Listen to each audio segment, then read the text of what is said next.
Coach, avant de parler du match de vendredi contre Villefranche, est-ce qu'on peut avoir un petit point sur l'effectif? Parce que c'est vrai que ça fluctue d'une semaine à l'autre. Est-ce qu'il y a des joueurs susceptibles de pouvoir revenir? Est-ce qu'un joueur comme Karim Tlili commence à récupérer 100% de ses moyens aussi, par exemple?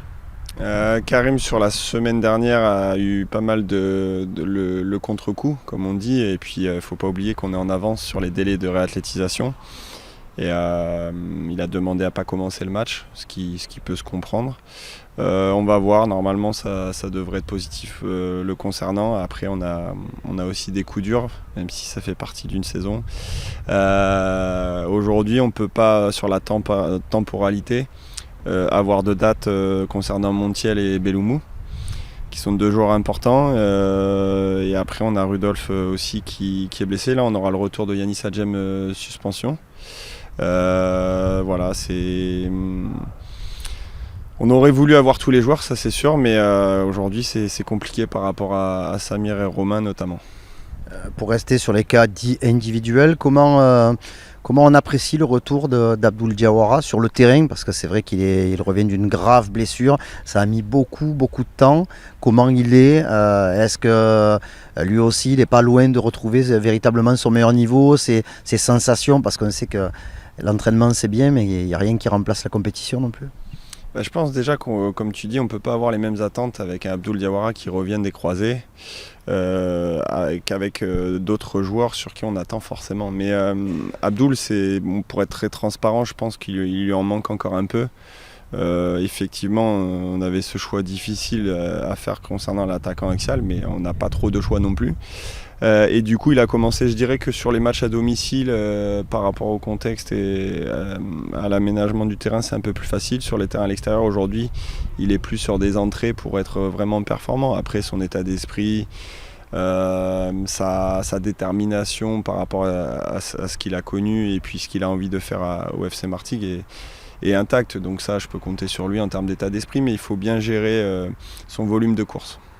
Le championnat de l'humilité se poursuit à 7 journées de la fin. On voit que le Red Star perd des points, on voit que Martigues perd des points, on voit que Niort ne prend pas tous les points.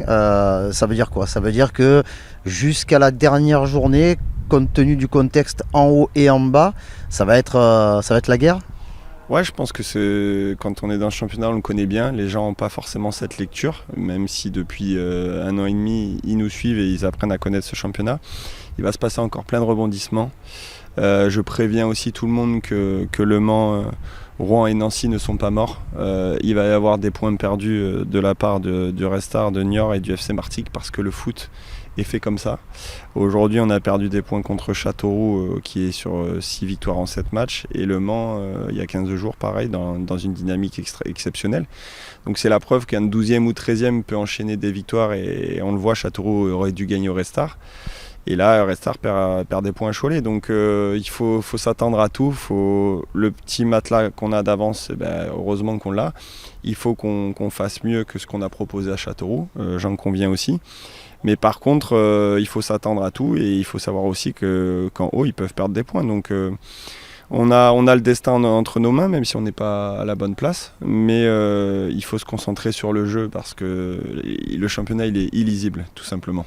Avant de regarder ce qui se passera lors du match Red Star contre Niort, il va falloir gagner contre Villefranche. C'est pas facile parce que Villefranche, à la lecture du classement, il y a quand même des choses qui peuvent expliquer aussi ce classement-là, notamment les pénalités qu'ils avaient eues avec les matchs à rejouer. Il y a eu une série très difficile et là, comme tous les autres que vous rencontrez, il y a quand même un mieux avec une victoire à Avranches, un nul à domicile. Ouais, il y a un changement d'entraîneur qui fait forcément un électrochoc. Je crois que le danger, il est là. Aujourd'hui, on est à 7 journées de la fin. On voit qu'on a été performant mathématiquement à domicile et c'est de croire que ça va être facile puisqu'on joue des équipes de fin de tableau à domicile et qu'à l'extérieur, on est nul, que tout est à remettre en question. C'est pas du tout le cas. Je pense l'avoir dit à Sochaux, Red Star, on a fait des très très bonnes prestations, beaucoup moins bonnes au Mans et à Châteauroux. Et à domicile, on a beaucoup gagné, mais tout n'a pas été parfait et ça aurait pu se passer différemment. Donc à nous de nous concentrer pour qu'il y ait de la continuité à domicile en termes de résultats. Clairement, Châteauroux, il nous a manqué des choses. dans le duel, dans l'intensité, dans la verticalité. Et je dirais aussi dans le caractère. Donc voilà, maintenant qu'on ne dise pas non plus qu'on n'est pas conscient des enjeux, qu'on lâche les matchs, comme j'ai pu entendre, je crois que cette équipe elle a besoin qu'on montre du soutien, de l'encouragement, je dirais même de l'amour. C'est juste exceptionnel ce qu'on fait. Il faut rappeler des fois d'où on vient et la réalité des moyens. Et ça, les gens, ils oublient. Je crois qu'on a beaucoup habitué les gens, et tant mieux, à gagner. Mais on est dans un métier difficile avec un adversaire qui est redoutable et qui joue aussi sa vie. Donc à nous vendredi de trouver ces solutions. On a aussi le retour du beau temps et de la pelouse forcément qui va s'améliorer avec les conditions climatiques. On a des petits gabarits techniques, ça devrait nous aider. Il ne faut pas oublier aussi qu'à Châteauroux, on n'a pas été aidé par ça. Mais voilà, c'est tout un ensemble de paramètres et on va essayer de donner le meilleur, ça c'est sûr. Du coup, sans parler de réunion de crise, il y a eu aussi remise en question après tout ce qui n'a pas été lors du dernier déplacement ? Je pense qu'individuellement, il y a des remises en question à avoir sur 3-4 prestations qui se répètent dans la régularité. Après, collectivement, sur l'état d'esprit, moi je l'affirme haut, j'ai aucun doute sur l'état d'esprit de mes joueurs, sur la conscience des enjeux. Je veux dire, on rêve tous d'aller en Ligue 2, quoi. Il faut bien que les gens en soient conscients. Et parfois, quand vous voyez un duel perdu, une occupation du terrain un peu plus basse, on va analyser ça comme un manque d'envie ou quoi que ce soit. Et non, il faut lire entre les lignes, c'est trop facile de penser comme ça. Aussi, il faut bien savoir que les déplacements, quand on est isolé géographiquement, sont très très compliqués. On est en national, donc on ne se déplace pas en avion.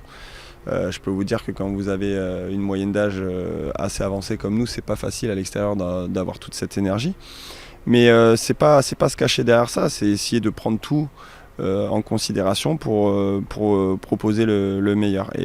Et voilà, aujourd'hui, on est dans la remise en question, oui, par rapport à ta question, mais on est aussi dans le fait de montrer aux joueurs qu'on est derrière eux. C'est trop facile de ne pas être solidaire dans la défaite, c'est trop facile.